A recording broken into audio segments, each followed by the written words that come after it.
ثابت کریں گے کہ آپ اللہ تعالیٰ کے گستاخ ہیں، نبی پاک علیہ السلام کے گستاخ ہیں، صحابہ کرام کے گستاخ ہیں، بریلوی اللہ کی بھی گستاخ، بریلوی رسول اللہ کی بھی گستاخ۔ میں تیرے مناظرے کے چیلنج کو قبول کروں۔ چوٹ پہ کہتے ہیں وہابیوں کے پیچھے نماز نہیں پڑھتے، اور تم ایسے منافق ہو، ہم صوفی کو بنانا ہے 500 سال پہلے 500 سال میں نہیں بنا ہوگا، میں نے نہیں بنایا ہے۔ ہاں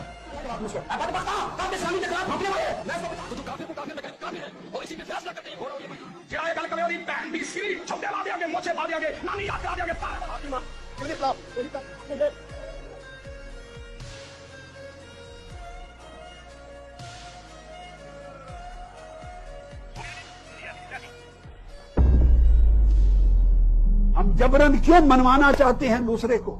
فتووں کے تیر چلا کر، تلواریں چلا کر ہم خون خرابہ کیوں کرتے ہیں؟ جذبات کا خون خرابہ، انسانی احساسات کا خون خرابہ، انسان کی عزت و تکریم کا خون خرابہ کیوں کرتے ہیں؟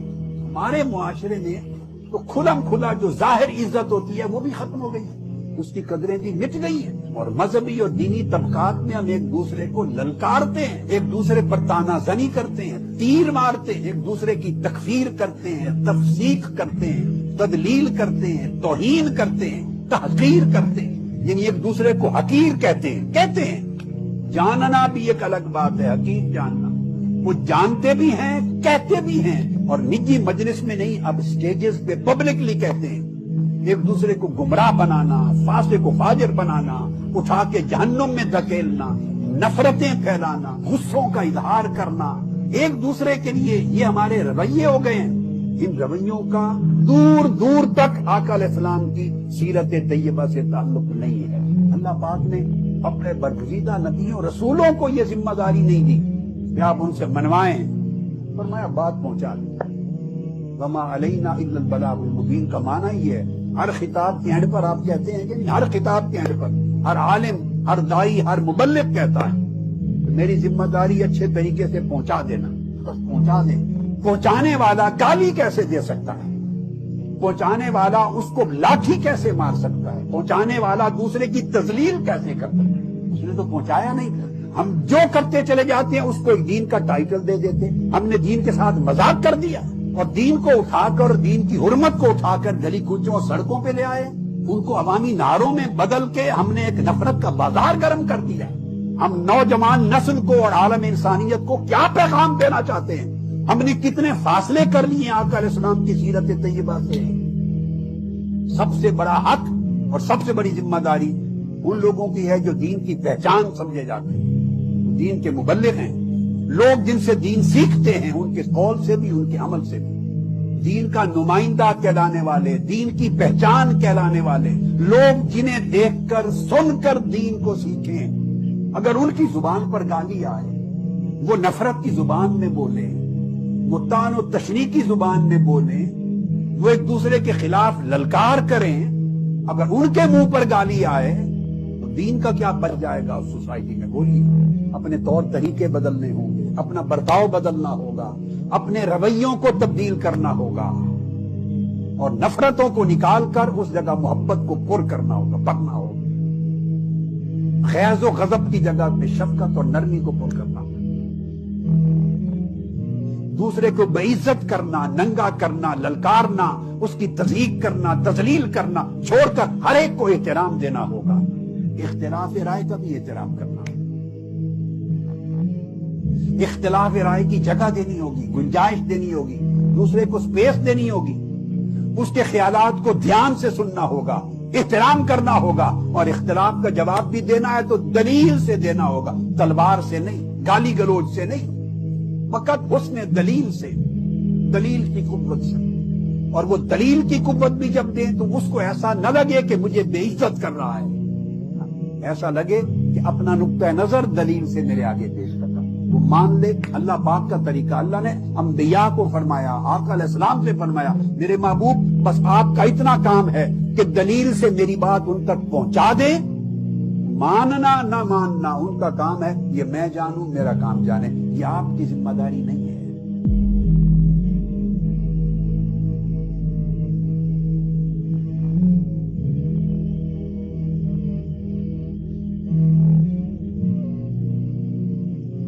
دین میں جن باتوں کی وجہ سے تو فرقہ برپا ہوتا ہے۔ ان سب کا اگر آپ استقصاء کریں گے تو وہ صرف 4 عنوانات پر تقسیم ہوں گی۔ ایک یہ کہ اصل دین پر کسی ایسی چیز کا اضافہ کیا جائے جو دین میں نہ ہو، اور اسی کو اختلاف کفر و ایمان یا فرق ہدایت و ضلالت کی بنیاد بنا ڈالا جائے۔ دوسرے یہ کہ دین کے کسی خاص مسئلے کو لے کر اس کو وہ اہمیت دی جائے جو کتاب و سنت کی روح سے اس کو حاصل نہیں ہے، اور اسی کو گروہ بندی کی بنا قرار دے لیا جائے۔ تیسرے یہ کہ اجتہادی اور استنباطی مسائل میں غلو کیا جائے اور ان امور میں اپنے مسلک کے سوا کسی دوسرے مسلک والوں کی تفسیق و تضلیل یا تکفیر کی جائے، یا کم از کم ان سے امتیازی معاملہ کیا جائے۔ چوتھے یہ کہ نبی کے بعد کسی خاص شخصیت کے معاملہ میں غلو کیا جائے اور اس کے لیے کسی ایسے منصب کا دعویٰ کیا جائے جسے تسلیم کرنے یا نہ کرنے پر آدمی کے مومن یا کافر ہونے کا مدار ہو، یا کوئی جماعت یہ دعویٰ کرے کہ جو اس میں داخل ہے صرف وہی حق پر ہے، باقی سب مسلمان باطل پر ہیں۔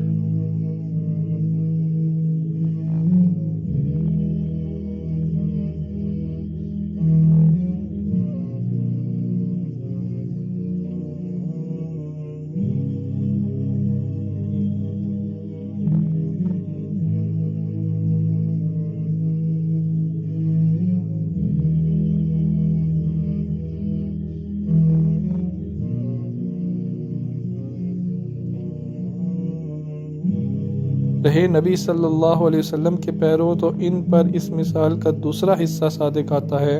اللہ تعالیٰ نے جو شریعت نبی صلی اللہ علیہ وسلم کے طریقے سے ہم کو بھیجی ہے، اس کو خدا کی شریعت ماننے والے اور اسے واجب التعمیل سمجھنے والے سب کے سب مسلمان ہیں۔ اب اگر اس شریعت کے احکام میں ایک شخص کسی طرح سمجھتا ہے اور دوسرا کسی اور طرح، اور دونوں اپنی اپنی سمجھ کے مطابق اس پر عمل کرتے ہیں، چاہے ان کے عمل میں کتنا ہی فرق ہو، ان میں کوئی بھی نوکری سے خارج نہ ہوگا، اس لیے کہ ان میں سے ہر ایک جس طریقے پر چل رہا ہے یہی سمجھ کر تو چل رہا ہے کہ وہ آقا کا حکم ہے۔ پھر ایک نوکر کو یہ کہنے کا کیا حق ہے کہ میں تو نوکر ہوں اور فلاں شخص نوکر نہیں ہے؟ زیادہ سے زیادہ بس وہ یہی کہہ سکتا ہے کہ میں نے آقا کے حکم کا صحیح مطلب سمجھا اور اس نے صحیح نہیں سمجھا، مگر وہ اس کو نوکری سے خارج کر دینے کا مجاز کیسے ہو گیا؟ جو شخص ایسی جرت کرتا ہے وہ گویا خود آقا کا منصب اختیار کرتا ہے۔ وہ گویا یہ کہتا ہے تو جس طرح آقا کے حکم کو ماننے پر مجبور ہے اسی طرح میری سمجھ کو بھی ماننے پر مجبور ہے۔ اگر تم میری سمجھ کو نہ مانے گا تو میں اپنے اختیار سے تجھ کو آقا کی نوکری سے خارج کر دوں گا۔ غور کرو یہ کتنی بڑی بات ہے۔ اسی لیے نبی صلی اللہ علیہ وسلم نے فرمایا ہے کہ جو شخص کسی مسلمان کو ناحق کافر کہے گا اس کا قول خود اسی پر پلٹ جائے گا، کیونکہ مسلمان کو تو خدا نے اپنے حکم کا غلام بنایا ہے۔ اگر یہ شخص کہتا ہے کہ نہیں تم میری سمجھ اور میری رائے کی بھی غلامی کرو، یعنی صرف خدا ہی تمہارا خدا نہیں ہے بلکہ میں بھی چھوٹا خدا ہوں، اور میرا حکم نہ مانو گے تو میں اپنے اختیار سے تم کو خدا کی بندگی سے خارج کر دوں گا، چاہے خدا خارج کرے یا نہ کرے۔ ایسی بڑی بات جو شخص کہتا ہے اس کے کہنے سے چاہے دوسرا مسلمان کافر ہو یا نہ ہو، مگر وہ خود تو اپنے آپ کو کفر کے خطرے میں ڈال ہی دیتا ہے۔ حاضرین، آپ نے دین اور شریعت کا فرق اچھی طرح سمجھ لیا ہوگا، اور یہ بھی آپ نے جان لیا ہوگا کہ بندگی کے طریقوں میں اختلاف ہو جانے سے دین میں اختلاف نہیں ہوتا، بشرطے کہ آدمی جس طریقے پر عمل کرے نیک نیتی کے ساتھ یہ سمجھ کر عمل کرے کہ خدا اور اس کے رسول نے وہی طریقہ بتایا ہے جس پر وہ عامل ہے، اور اس کے پاس اپنے اس طرز عمل کے لیے خدا کی کتاب یا اس کے رسول کی سنت سے کوئی سند موجود ہو۔ اب میں آپ کو بتانا چاہتا ہوں کہ دین اور شریعت کے اس فرق کو نہ سمجھنے سے آپ کی جماعت میں کتنی خرابیاں واقع ہو رہی ہیں۔ مسلمانوں میں نماز پڑھنے کے مختلف طریقے ہیں۔ ایک شخص سینے پر ہاتھ باندھتا ہے اور دوسرا ناف پر باندھتا ہے۔ ایک شخص امام کے پیچھے فاتحہ پڑھتا ہے اور دوسرا نہیں پڑھتا۔ ایک شخص آمین زور سے کہتا ہے اور دوسرا آہستہ کہتا ہے۔ ان میں سے ہر شخص جس طریقے پر چل رہا ہے یہی سمجھ کر چل رہا ہے کہ یہ نبی صلی اللہ علیہ وسلم کا طریقہ ہے، اور اس کے لیے وہ اپنی سند پیش کرتا ہے۔ اس لیے نماز کی صورتیں مختلف ہونے کے باوجود دونوں حضور ہی کے پیرو ہیں، مگر جن ظالموں نے شریعت کے ان مسائل کو دین سمجھ رکھا ہے انہوں نے محض انہی طریقوں کے اختلاف کو دین کا اختلاف سمجھ لیا، اپنی جماعتیں الگ کر لیں، اپنی مسجدیں الگ کر لیں، ایک نے دوسرے کو گالیاں دیں، مسجدوں سے مار مار کر نکال دیا، مقدمے بازیاں کیں، رسول اللہ صلی اللہ علیہ وسلم کی امت کو ٹکڑے ٹکڑے کر ڈالا۔ اس سے بھی لڑنے اور لڑانے والوں کے دل ٹھنڈے نہ ہوئے تو چھوٹی چھوٹی باتوں پر ایک نے دوسرے کو کافر اور فاسق اور گمراہ کہنا شروع کر دیا۔ ایک شخص قرآن سے یا حدیث سے ایک بات اپنی سمجھ کے مطابق نکالتا ہے تو وہ اس کو کافی نہیں سمجھتا کہ جو کچھ اس نے سمجھا ہے اس پر عمل کرے، بلکہ یہ بھی ضروری سمجھتا ہے کہ دوسروں سے بھی اپنی سمجھ زبردستی تسلیم کروائے، اور اگر وہ اسے تسلیم نہ کرے تو ان کو خدا کے دین سے خارج کر دے۔ آپ مسلمانوں میں حنفی، شافعی، اہل حدیث وغیرہ جو مختلف مذہب دیکھ رہے ہیں، یہ سب قرآن و حدیث کو آخری سند مانتے ہیں، سمجھ کے مطابق وہیں سے احکام نکالتے ہیں۔ ہو سکتا ہے کہ ایک کی سمجھ صحیح ہو اور دوسرے کی غلط، میں بھی ایک طریقے کا پیرو ہوں اور اس کو صحیح سمجھتا ہوں، اور اس کے خلاف جو لوگ ہیں اس سے بحث بھی کرتا ہوں تاکہ جو بات میرے نزدیک صحیح ہے ان کو سمجھاؤں، اور جس بات میں غلط سمجھتا ہوں اسے غلط ثابت کروں۔ لیکن کسی شخص کی سمجھ کا غلط ہونا اور بات ہے اور اس کا دین سے خارج ہونا دوسری بات۔ اپنی اپنی بات سمجھ کے مطابق شریعت پر عمل کرنے کا ہر مسلمان کو حق ہے۔ اگر 10 مسلمان 10 مختلف طریقوں پر عمل کریں تو جب تک وہ شریعت کو مانتے ہیں وہ سب مسلمان ہی ہیں، ایک ہی امت ہیں، ان کی جماعتیں الگ الگ ہونے کی کوئی وجہ نہیں ہے۔ مگر جو لوگ اس چیز کو نہیں مانتے وہ انہیں چھوٹی چھوٹی باتوں پر فرقے بناتے ہیں، ایک دوسرے سے کٹ جاتے ہیں، اپنی نمازیں اور مسجدیں الگ کر لیتے ہیں، ایک دوسرے سے شادی بیاہ، میل جول، ربط و ضبط بند کر دیتے ہیں۔ وہ اپنے اپنے ہم مذہبوں کے جتھے اس طرح بنا لیتے ہیں کہ گویا ہر جتھا ایک الگ امت ہے۔ آپ اندازہ نہیں کر سکتے کہ اس فرقہ بندی سے مسلمانوں کو کتنا نقصان پہنچا ہے۔ کہنے کو مسلمان ایک امت ہیں، ہندوستان میں ان کے 8 کروڑ تعداد ہے۔ اتنی بڑی جماعت اگر واقعی ایک ہو اور پورے اتفاق کے ساتھ خدا کا کلمہ بلند کرنے کے لیے کام کرے تو دنیا میں کون اتنا دم رکھتا ہے کہ اس کو نیچا دکھا سکے؟ اگر حقیقت میں اس فرقہ بندی کی بدولت اس امت کے سینکڑوں ٹکڑے ہو گئے، ان کے دل ایک دوسرے سے پھٹے ہوئے ہیں، یہ سخت سے سخت مصیبت کے وقت میں بھی مل کر نہیں کھڑے ہو سکتے۔ ایک فرقے کا مسلمان دوسرے فرقے والوں سے اتنا ہی تعصب رکھتا ہے جتنا ایک یہودی ایک عیسائی سے رکھتا ہے، بلکہ اس سے بھی کچھ بڑھ کر ایسے واقعات دیکھنے میں آئے ہیں کہ ایک فرقے والے نے دوسرے فرقے والے کو نیچا دکھانے کے لیے کفار کا ساتھ دیا ہے۔ ایسی حالت میں اگر مسلمانوں کو آپ مغلوب دیکھ رہے ہیں تو تعجب نہ کیجیے، یہ ان کے اپنے ہاتھوں کی کمائی ہے۔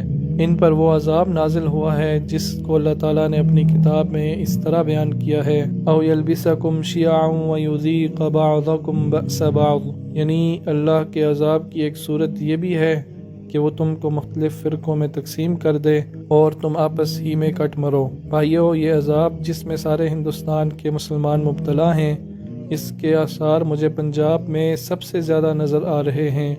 یہاں مسلمانوں کے فرقوں کی لڑائیاں ہندوستان کے ہر خطے سے زیادہ ہیں، اور اسی کا نتیجہ ہے کہ پنجاب کی آبادی میں کثیر التعداد ہونے کے باوجود آپ کی قوت بے اثر ہے۔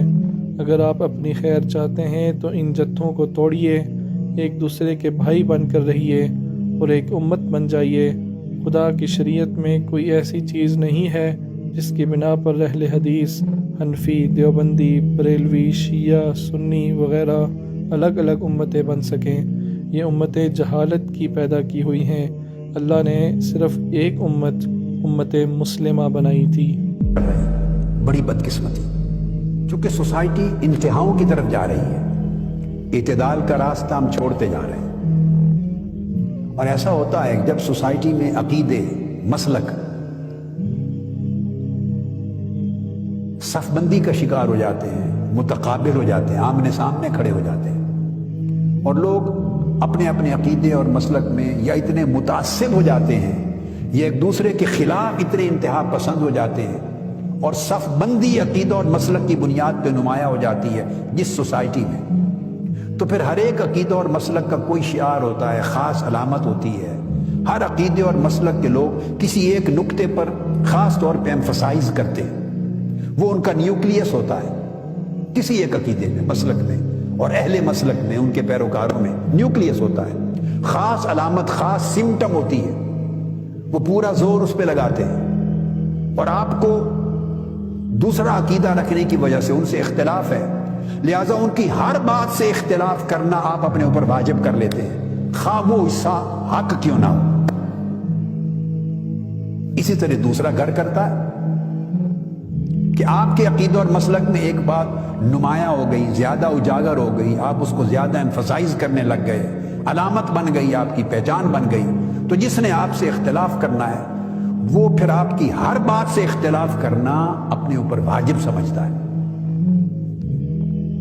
یہاں تک آپ سمجھ گئے۔ پھر اس سے آگے خطرناک بات کیا ہوئی؟ خطرناک بات یہ ہوئی اور ہو رہی ہے کہ پھر لوگ یہ سمجھتے ہیں، اور حتیٰ کہ اہل علم بھی اس کی زد میں آ گئے، اس کا شکار ہو گئے، اس تعصب کا، اس نادانی کا، اور اس صف بندی اور دھڑے بندی اور فرقہ پرستی کی بری فضا کا شکار ہوئے ہیں، دانستہ یا نادانستہ، جان بوجھ کر نہیں، نادانستگی میں ہو رہا ہے۔ وہ کیا کرتے ہیں کہ پھر ہر اس کام سے پرہیز کرتے ہیں، اجتناب کرتے ہیں۔ وہ سمجھتے ہیں اگر ہم نے یہ کام کیا جو شیعہ کر رہے ہیں، اگر ہم نے یہ کام کیا جو دیوبندی حضرات کر رہے ہیں، دیوبندی سمجھتے اگر ہم نے یہ کام کیا جو بریلوی کہلانے والے اہل سنت وہ کر رہے ہیں، اگر ہم نے یہ کام کیا جو اہل حدیث مکتب فکر کے لوگ کہہ رہے ہیں، وہ سمجھتے ہیں اہل حدیث حضرات کہ اگر ہم نے یہ بات کہی زور دے کر جو اہل سنت حضرات یا اہل تشیع حضرات کہہ رہے ہیں، ہر ایک دوسرے کے بارے میں، حالانکہ دوسرے مسلک کا ہونے کا مطلب یہ نہیں ہے کہ 100% اس کی ہر بات غلط ہو گئی، گمراہی ہو گئی، ایسا نہیں ہوتا۔ ہر ایک کے یہاں کچھ چیزیں درست ہوتی ہیں، کچھ غلط ہوتی ہیں، کچھ میں مبالغہ کر دیتے ہیں لوگ، کچھ میں تفرید کر دیتے ہیں، کچھ میں افراد کر دیتے ہیں، کچھ میں حد سے آگے بڑھ جاتے ہیں، کچھ میں حد سے گھٹ جاتے ہیں۔ جن لوگوں نے اپنے دین کو ٹکڑے ٹکڑے کر دیا اور گروہ گروہ بن گئے، یقیناً ان سے تمہارا کچھ واسطہ نہیں، ان کا معاملہ تو اللہ کے سپرد ہے، وہی ان کو بتائے گا کہ انہوں نے کیا کچھ کیا ہے، یقیناً ان سے تمہارا کچھ واسطہ نہیں۔ خطاب نبی صلی اللہ علیہ وسلم سے ہے اور آپ کے واسطے سے دین حق کے تمام پیرو اس کے مخاطب ہیں۔ ارشاد کا مدعا یہ ہے کہ اصل دین ہمیشہ سے یہی رہا ہے اور اب بھی یہی ہے کہ ایک خدا کو الہ اور رب مانا جائے، اللہ کی ذات، صفات، اختیارات اور حقوق میں کسی کو شریک نہ کیا جائے، اللہ کے سامنے اپنے آپ کو جواب دہ سمجھتے ہوئے آخرت پر ایمان لایا جائے اور ان وسیع اصول و کلیات کے مطابق زندگی بسر کی جائے جن کی تعلیم اللہ نے اپنے رسولوں اور کتابوں کے ذریعے سے دی ہے۔ یہی دین تمام انسانوں کو اول یوم پیدائش سے دیا گیا تھا۔ بعد میں جتنے مختلف مذاہب بنے وہ سب کے سب اس طرح بنے کہ مختلف زمانوں کے لوگوں نے اپنے ذہن کی غلط اپج سے یا خواہشات نفس کے غلبے سے یا عقیدت کے غلو سے اس دین کو بدلا اور اس میں نئی نئی باتیں ملائی، اس کے عقائد میں اپنے اوہام و قیاسات اور فلسفوں سے کمی و بیشی اور ترمیم و تحریف کی، اس کے احکام میں بدعات کے اضافے کیے، خود ساختہ قوانین بنائے، جزیات میں موشگافیاں کی، فروعی اختلافات میں مبالغہ کیا، اہم کو غیر اہم اور غیر اہم کو اہم بنایا، اس کے لانے والے انبیاء اور اس کے علمبردار بزرگوں میں سے کسی کی عقیدت میں غلو کیا اور کسی کو بغض و مخالفت کا نشانہ بنایا۔ اس طرح بے شمار مذاہب اور فرقے بنتے چلے گئے اور ہر مذہب و فرقے کی پیدائش نوع انسانی کو متقاسم گروہوں میں تقسیم کرتی چلی گئی۔ اب جو شخص بھی اصل دین حق کا پیرو ہو اس کے لیے ناگزیر ہے کہ ان ساری گروہ بندیوں سے الگ ہو جائے اور ان سب سے اپنا راستہ جدا کر لے۔ اس کے ساتھ جماعت نے یہ کوشش کی کہ ہر فرقہ و مسلک کے مسلمان ایک جگہ جمع۔ ظاہر بات ہے کہ اصل اسلام کس چیز کا نام ہے؟ قرآن اور سنت کو ماخذ قانون ماننا اس چیز کا نام اسلام۔ لیکن قرآن اور سنت کی مختلف تعبیریں ہو سکتی ہیں، ہر گروہ اپنی الگ ایک تعبیر رکھتا ہے۔ اگر ہم اپنے اندر یہ رواداری پیدا نہیں کریں گے کہ جس تعبیر کو ہم صحیح سمجھتے ہیں اس کے اوپر ہم عمل کریں، لیکن دوسرا جو کسی دوسری تعبیر کو مانتا ہے اس کے اوپر اپنی تعبیر کو زبردستی نہ ٹھوسیں بلکہ خود عمل کریں اس پر، اور دوسرا شخص جس تعبیر کے اوپر عمل کرنا چاہتا ہے وہ اس پر عمل کرے، لیکن اس سے مختلف تعبیر رکھنے والے سے جھگڑے اور بحثیں مت نہ کرے، اور آپس میں دونوں اس بات پر اتفاق کرے کہ ہمیں وہ نظام قائم کرنا ہے جس کی بنیاد قرآن و سنت کی تعلیمات ہے۔ اس طرح جماعت نے ہر فرقہ و مسلک کے لوگوں کو اپنے ساتھ ملا۔ جماعت کے اندر اہل حدیث بھی ہیں، جماعت میں بریلوی بھی ہیں، جماعت میں دیوبندی بھی ہیں، شیعہ حضرات میں سے ابھی تک کوئی رکن نہیں بنا ہے، لیکن متقین میں اچھی خاصی تعداد شیعوں کی بھی موجود۔ جماعت اسلامی بنی ہی اس اصول پر ہے کہ آپ جو اپنا مسلک رکھتے ہیں اس پر عمل کیجئے، مگر دوسرے پر زبردستی اس کو نہ تھوپیں۔ جس عمل کو آپ صحیح نہیں سمجھتے اس کو نہ کیجئے، لیکن اس بات کا مطالبہ بھی نہ کیجئے کہ دوسرا بھی اس کو صحیح نہ سمجھے اور اس کو چھوڑ دیں، اور اس کے بعد مل کر سب کے سب اسلامی نظام کو قائم کرنے کی کوشش کریں۔ اہل کتاب کو ہمارے رسول مشترک اقدار پر اکٹھا کر رہے ہیں، اور یہ 3-4 مسلک کی قیادتیں اور جماعتیں، ان کے ہاں ایک خدا، ایک رسول، ایک کعبہ، ایک قرآن، ایک دین، یہ اکٹھے نہیں ہو سکتے۔ مگر ہم اختلافات کو پہلے رکھتے ہیں اور اتفاقات کو بعد میں۔ کسی کی ترجیح دین نہیں، فقط مسلک ہے، فقط فرقہ ہے۔ کسی کی ترجیح اگر مسلک بھی نہیں تو فقط ذات کا بت ہے۔ اللہ ہم سب کو معاف فرمائے، بشمول میرے، اور ہمیں ہدایت کی راہ عطا فرمائے۔ تو میں یہ عرض کر رہا تھا کہ اس مرحلے پر اس پر توجہ دینی چاہیے کہ جب ایذا آئے گا ہجرت کے بعد، اس میں مزاحمت ہوگی، اور مزاحمت کے جواب میں بقا اس کو نصیب ہوگی جو متحد ہوگا، ورنہ منتشر ذرے ہیں، سب مار کھاتے پھریں گے، چلتے پھریں گے۔ کسی کے ساتھ 100 آدمی ہیں، کسی کے ساتھ 1000 ہے، کسی کے ساتھ لاکھوں ہیں۔ میں سمجھتا ہوں لاکھوں افراد کی وابستگی اور موافقت رکھنے والے بھی انقلاب کے لیے کچھ نہیں کر سکتے۔ ہمیں اللہ کا شکر ہے علم ہے۔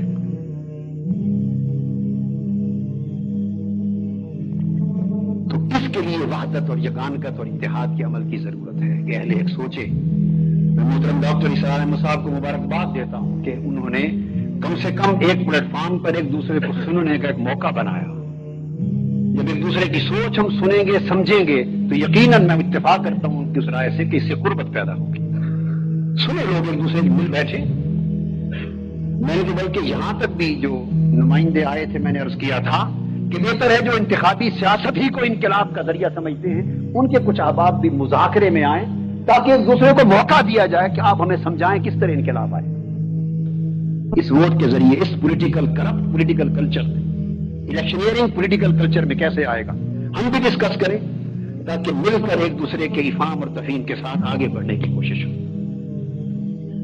بہرحال یہ اچھی بات ہے کہ یہ بسم اللہ آپ کر، چلو جی میں کروں گا انشاءاللہ، ماشاءاللہ۔